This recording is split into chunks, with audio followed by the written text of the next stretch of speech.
आपका पाठ है मित्रता, और इसका गद्यांश मैं अब आपको समझा रही हूँ। ठीक है बच्चों, तो देखिए आपका टेस्ट में या एग्ज़ाम में इस तरीके से गद्यांश आएगा, इसे गद्यांश कहते हैं। और इस गद्यांश के अनुसार ही ये क्वेश्चन आंसर हैं जिनका आपको उत्तर देना है। इस गद्यांश में से ही आपको उत्तर देने हैं। ठीक है बच्चों, जैसे आपका ये गद्यांश है, सुंदर प्रतिमा, मन भावनी चाल और स्वच्छंद प्रकृति, यही दो चार बातें देखकर मित्रता की जाती है, पर जीवन संग्राम में साथ देने वाले मित्रों में इनसे कुछ अधिक बातें होनी चाहिए।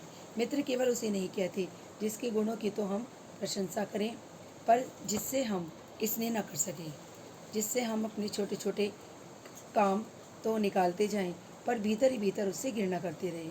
मित्र सच्चे पथ प्रदर्शक के समान होना चाहिए, जिस पर हमारा पूरा विश्वास कर सकें।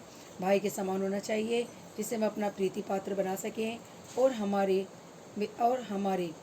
मित्र के बीच सच्ची सहानुभूति होनी चाहिए, ऐसी सहानुभूति जिससे एक मतलब दूसरे के हानि को हानि और लाभ को लाभ समझे। ठीक है बच्चों, ये आपका पूरा गद्यांश है। अब देखिए इसके क्वेश्चन आंसर दे रखे हैं। पहला क्वेश्चन है, उपयुक्त गद्यांश का संदर्भ लिखिए। ठीक है बच्चों, संदर्भ है प्रस्तुत गद्यांश आचार्य रामचंद्र शुक्ल द्वारा लिखित एवं हमारी पाठ्य पुस्तक हिंदी के गद्य खंड से संकलित मित्रता नामक पाठ से अवतरित है। ठीक है बच्चों, फिर दूसरा क्वेश्चन है आपका, रेखा अंकित अंश की व्याख्या कीजिए।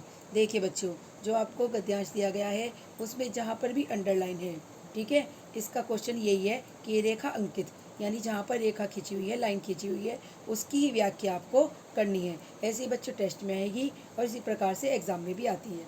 ठीक है, तो देखिए अब आप अपनी व्याख्या को देखिए कि व्याख्या आपकी यहाँ से शुरू होती है कि मित्र सच्चे पथ प्रदर्शक के समान होना चाहिए।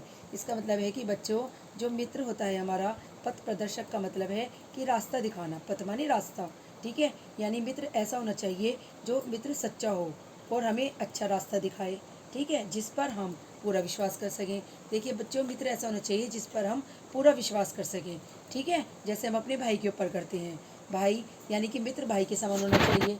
ठीक है, जिससे हम अपना बना सकें। प्रीति पात्र माने कि ऐसा मित्र होना चाहिए जो हमारे भाई से भी बढ़कर हो, भाई के समान हो, और जिस पर हम विश्वास कर सकें और जिसको हम अपना बना सकें। ठीक है बच्चों, देखिए आगे, और हमारे मित्र के बीच सच्ची सहानुभूति होनी चाहिए। देखिए अगर अगर हमें कोई दुख हो रहा है तो हमारे मित्र को भी लगे कि हाँ उसको दुख है। अगर हमें कोई खुशी है तो हमारे मित्र को भी खुशी होगी। ठीक है, तो देखिए ऐसी सहानुभूति यानी एक दूसरे से सहानुभूति रख के ऐसा मित्र होना चाहिए। ठीक है बच्चों, समझ में आया? जिससे एक के हानि लाभ को दूसरा अपना हानि लाभ समझे। इसका मतलब हुआ बच्चों कि अगर हमसे हमारा कुछ हानि हुई है, नुकसान हुआ है, तो हमारा मित्र उससे सोचे कि मेरा नुकसान है, और मुझे लाभ हुआ है तो समझे मेरा लाभ हुआ है। ठीक है बच्चों, ये देखिए मैं आपको ये अपने शब्दों में समझा रही हूँ। वैसे मैंने आपको ये व्याख्या दे रखी है, इसे भी आप पढ़ कर देखिए और इसे फिर इस प्रकार से आप अपने शब्दों में लिख सकते हैं। ठीक है, अब देखिए बच्चों दूसरा क्वेश्चन, किसे मित्र नहीं कहा जा सकता। देखिए ऐसे व्यक्ति को मित्र नहीं कहा जा सकता जो प्रत्यक्ष रूप में हमारे गुणों का तो प्रशंसक हो। प्रत्यक्ष माने सामने, यानी सामने तो हमारे गुणों की प्रशंसा करता रहे, ठीक है, और अंदर ही अंदर वो हमसे प्रेम ना करता हो। ठीक है बच्चों, इसका उत्तर हुआ कि ऐसे व्यक्ति को हम मित्र नहीं कह सकते, यानी ऐसे व्यक्ति को हमें अपना मित्र नहीं बनाना चाहिए कि सामने तो हमारी गुणों की प्रशंसा कर रहा हो, ठीक है, और अंदर ही अंदर हमसे घृणा करता हो। अगला क्वेश्चन देखिए बच्चों, सामान्यता क्या देखकर मित्रता की जाती है।